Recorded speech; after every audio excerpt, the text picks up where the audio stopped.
The monkeys, with the birds helping them, put the glue on the bottom of each chair leg and hoisted it up to the ceiling.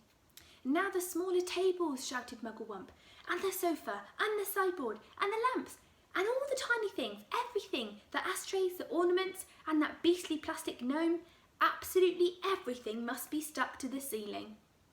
It was especially hard work, and especially difficult to stick everything in the ceiling in exactly the right place. But they finally got it done in the end. "What now?" asked the roly-poly bird.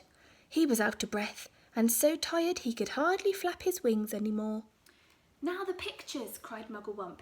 "Turn all the pictures upside down.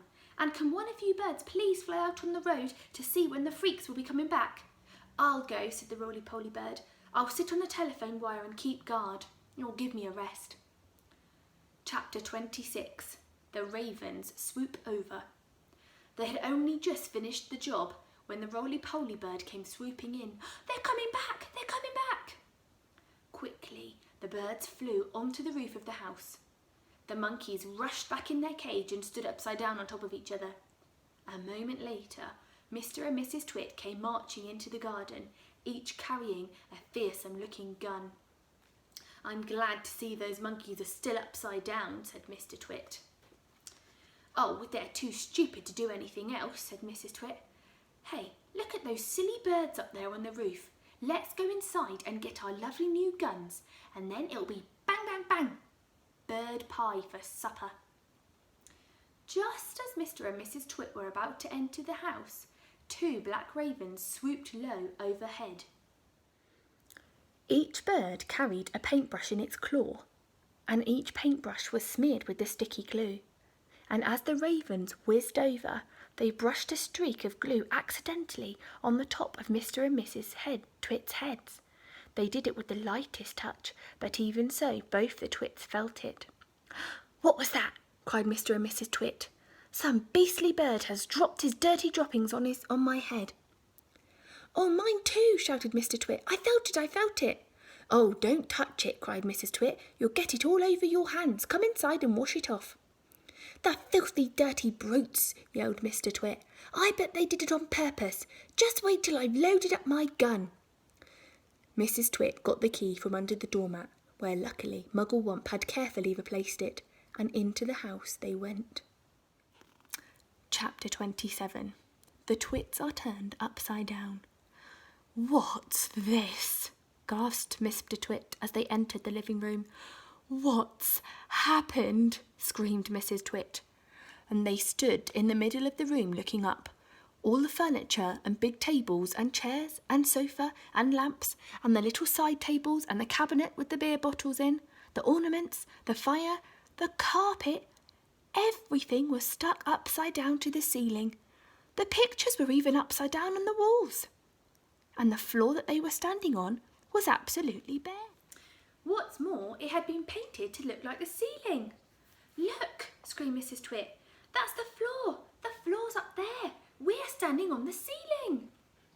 "We're upside down?" gasped Mr. Twit. "We must be upside down. We're standing on the ceiling looking up at the floor." "Oh, help," screamed Mrs. Twit. "Help, help. I'm beginning to feel a bit giddy." "So am I," cried Mr. Twit. "I don't like this one bit." "We're upside down. All the blood's going to go to my head," screamed Mrs. Twit. "If we don't do something, I will die. I know I will." "I've got it," cried Mr. Twit. "I know what we'll do. We'll stand on our heads, and then anyway we'll be the right way up." So they stood on their heads, and of course, the moment that the tops of their heads touched the floor, the sticky glue that the ravens had brushed on a few moments before did its job. They were stuck. They were pinned down to the ceiling, cemented, glued to the floorboards. Through a crack in the door, the monkeys watched. They jumped right out of their cage the moment that the Twits had gone inside, and the roly-poly bird watched too, and all the other birds flew in and out to catch a glimpse of this extraordinary sight. All the birds, especially the big ones, and the crows and rooks and magpies, made their nests around the treehouse so nobody could see it from the ground. "You can't stay up here forever, you know," the roly-poly bird said. Why not? Asked Mugglewump. It's a lovely place. Just you wait until the winter comes, the roly-poly bird said. Monkeys don't like cold weather, do they? Chapter 28. The Monkey Escape. That evening, Mugglewump and his family went up to the big wood on top of the hill, and in the tallest tree of all, they built a marvellous tree house. No, they most certainly don't, cried Mugglewump. Are the winters very cold over here? It's all snow and ice, said the roly-poly bird. Sometimes it's so cold a bird will wake up in the morning with his feet frozen to the branch that he's been roosting on.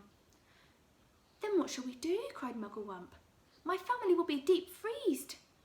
No, they won't, said the roly-poly bird, because when the first leaves start falling from the trees in autumn, you can all fly home to Africa with me. Don't be silly, Mugglewump said. Monkeys can't fly. You can sit on my back, said the roly-poly bird. I shall take you one at a time, and you will travel on the roly-poly superjet, and it won't cost you a penny. Chapter 29. The Twits Get the Shrinks. And down in the horrid house, Mr. and Mrs. Twit are still stuck upside down to the floor of their living room.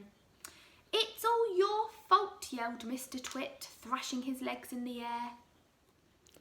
It's you the one. You're the ugly old cow who went hopping and shouting around. We're upside down, we're upside down. And you're the one who said to stand on our heads so that we'd be the right way up, you whiskery old warthog, screamed Mrs. Twit. Now we'll never get free. We'll be stuck here forever. You might be stuck here forever, said Mr. Twit. Not me. I'm going to try and get away.